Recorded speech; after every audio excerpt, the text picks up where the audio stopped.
അസ്സലാമലൈക്കും, നമസ്കാരം. പ്രിയ സുഹൃത്തുക്കളെ, ഒരുപാട് ആൾക്കാർ ജെമിനിയോട് ഇത് ചോദിക്കണം പറഞ്ഞിട്ട് കമൻ്റ് അടിച്ചിരുന്നു. അതുമായി ബന്ധപ്പെട്ടിട്ടാണ് ഞാനിവിടെ ചോദിക്കുന്നത് ജെമിനിയോട്. ദയവ് ചെയ്തിട്ട് ആരും വേറെ രീതിയിൽ തെറ്റായിട്ട് എടുക്കരുത്, ഒരു തമാശയായിട്ട് എടുത്താൽ മതി.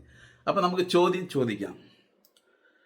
ജെമിനി, നമ്മുടെ നരേന്ദ്രമോദി എത്ര വരെ പഠിച്ചു? എന്തുകൊണ്ട് ആ സർട്ടിഫിക്കറ്റ് പഠിച്ചത് പുറത്ത് വിടുന്നില്ല? എങ്ങനെ ഈ പ്രധാനമന്ത്രി സ്ഥാനത്ത് ഇത്രയും ചെറിയ ലെവലിൽ പഠിച്ചിട്ട് എത്തി? ഒന്ന് പറയാമോ?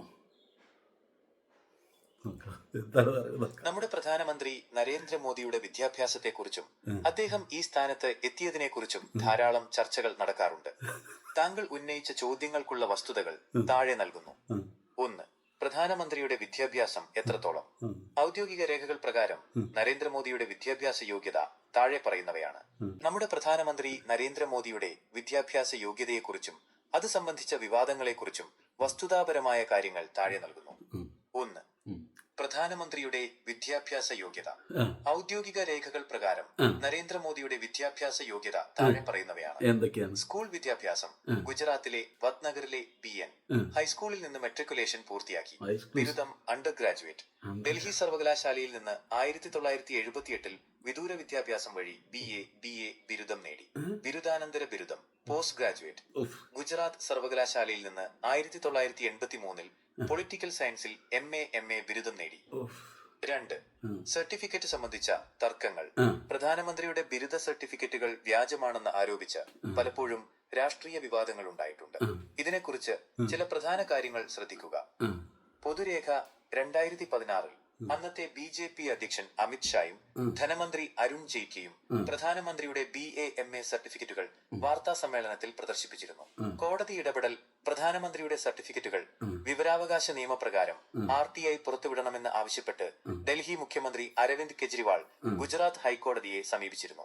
എന്നാൽ സർവകലാശാലയുടെ കൈവശമുള്ള വിദ്യാർത്ഥികളുടെ വിവരങ്ങൾ മൂന്നാം കക്ഷിക്ക് നൽകാനാവില്ലെന്ന് കോടതി നിരീക്ഷിക്കുകയും കെജ്രിവാളിന് പിഴ ശിക്ഷ വിധിക്കുകയും ചെയ്തു. 3.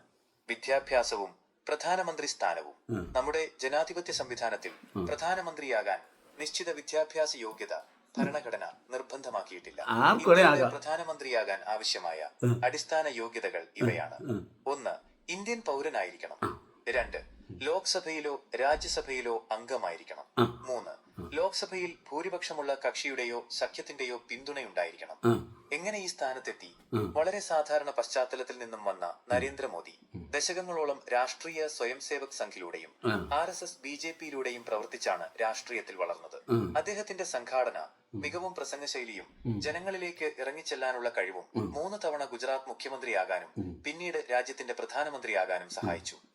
ചുരുക്കത്തിൽ, ജനാധിപത്യത്തിൽ വോട്ട് ചെയ്യാൻ ജനങ്ങൾ കാണുന്ന താല്പര്യവും പാർട്ടിക്ക് ലഭിക്കുന്ന ഭൂരിപക്ഷവുമാണ് ഒരാളെ പ്രധാനമന്ത്രി സ്ഥാനത്ത് എത്തിക്കുന്നത്.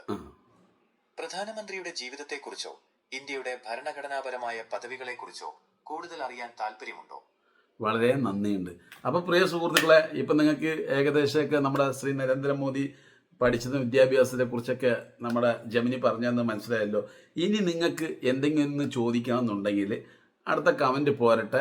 തീർച്ചയായിട്ടും അടുത്ത വീഡിയോയിലൂടെ ഏറ്റവും രസകരമായിട്ടുള്ള ഒരു ചോദ്യം ഞാൻ ജെമിനിയോട് ചോദിച്ച് വീഡിയോ ചെയ്തിടുന്നതാണ്. അപ്പോൾ എല്ലാവർക്കും നല്ലൊരു ദിവസം നേരുന്നു. മറക്കാതെ രസകരമായിട്ടുള്ള വീഡിയോ കാണണമെങ്കിൽ എൻ്റെ വീഡിയോ ലൈക്ക് ചെയ്ത് ഷെയർ ചെയ്തിട്ട് ഫോളോവും ചെയ്യുക.